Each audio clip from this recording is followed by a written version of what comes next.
आप देख रहे हैं के मास न्यूज, हर समय आपके साथ।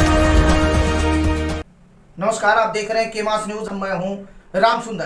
के मास न्यूज की ताजा तरीन खबरों को देखने के लिए विजिट करें www.kmasnews.com।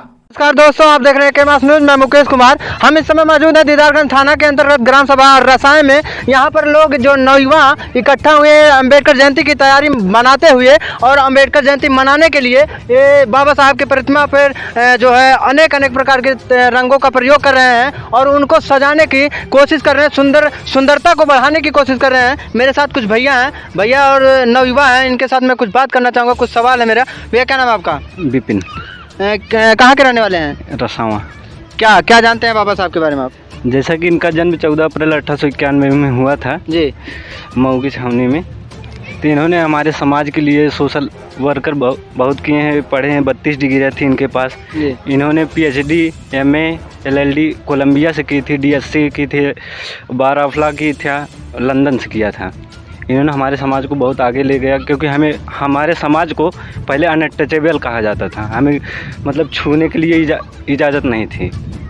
देख लीजिए, भैया का कहना है कि जहां छुआछूत एक प्रकार से बढ़ती जा रही थी, वहां बाबा साहब ने छुआछूत को हटाने का काम किया है। जहां पर बच्चों किसी महिला और किसी भी सर्व समाज को पढ़ने का अधिकार नहीं था, लेकिन बाबा साहब के द्वारा उनको अधिकार दिलवाया गया। भैया, और क्या जानते हैं बाबा साहब के बारे में? इन्होंने हमारे समाज के लिए बहुत कुछ किया है जी। इन्होंने महिलाओं को पढ़ने के लिए किया, पढ़ने की आज़ादी दी, क्योंकि उनको पढ़ने के लिए नहीं कहा जाता था, पहले नहीं दिया जाता था जी। इन्होंने हमारे समाज के लिए नहीं बल्कि पूरे भारत के लिए, सर्व समाज के लिए कहा जा सकता है, किया था। आज मैं बता दूं, अम्बेडकर जयंती तो लोग केवल कहा जाता है कि सब लोग कहते हैं कि चमार ही अम्बेडकर जयंती मनाते हैं। ये मूर्खता सबसे बड़ी है कि ये अम्बेडकर जयंती ही नहीं, ये सबके मसीहा हैं, चमारों के लिए ही नहीं मसीहा हैं। ये अम्बेडकर जयंती सबको मनानी चाहिए कि वो एक संविधान रचयिता हैं और सर्वदाता जिसे कहा जाता है वो है। और मेरे साथ भैया एक हैं। भैया, क्या नाम है आपका? इंद्रेश। कहाँ के रहने वाले हैं? रसावा। क्या उपदेश देना चाहेंगे अम्बेडकर जयंती को लेके? अम्बेडकर जयंती के लिए यही एक उपदेश देना चाहेंगे कि बाबा साहब जो कर गए हैं वो कोई कर नहीं पाएगा जी। और दूसरी बात यह है कि हमारे मतलब सबसे मेन जो लोग भगवान मानते हैं, हमारे भगवान यही हैं। इन्होंने ही हमें जीने का अधिकार दिया है, कपड़ा पहनने का अधिकार दिया है, कमाने का अधिकार दिया है, बोलने का अधिकार दिया है। हम जहाँ चाहें जा सकते हैं, जिसे चाहें बोल सकते हैं, बैठ सकते हैं, कमा सकते हैं, रख सकते हैं, तलवार रख सकते हैं, चाकू रख सकते हैं, कलम रख सकते हैं, कुछ भी रख सकते हैं। सबका अधिकार बाबा साहब ने दिया हमें, वरना हमारे पास ऐसा कुछ भी नहीं था कि हम कुछ रख सके, किसी के सामने कुछ कह सके। कहने का मतलब भैया का ये है कि पहले हम लोगों को इस चीज़ का अधिकार नहीं था, लेकिन आज बाबा साहब जो है हमको ऐसा अधिकार दिया। हमारे साथ एक बच्चा है हमारा, हम इनसे जानना चाहेंगे। क्या नाम है बाबू? कर्तव्य बोध।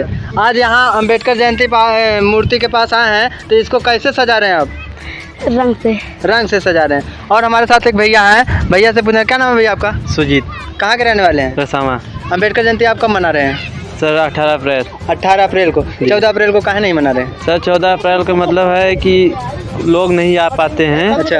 और कहीं चले जाते हैं। भैया, मैं कैमरामैन से रिक्वेस्ट करूंगा, ये मेरे पास आए, मैं दिखा दूं कि यही मूर्ति है, वो बाबा साहब की यही प्रतिमा है। जहां पर ये जो नौयुवा हैं, मैं भीड़ दिखाना चाहूँगा, ये लोग इस प्रतिमा को सज्जित कर रहे हैं और सजा रहे हैं। और ये वही मैदान है जहाँ ये भैया अम्बेडकर जयंती मनाने के लिए तैयारी बना रहे हैं। और इस तरह व्यवस्था मैं कहूँगा कि हर अम्बेडकर मूर्ति के पास होना चाहिए और हर जगह ऐसी व्यवस्था होना चाहिए। इस तरह की खबरें मैं आपको पल पल दिखाता रहूँगा। के मास न्यूज़ के साथ बने रहें। नमस्कार दोस्तों।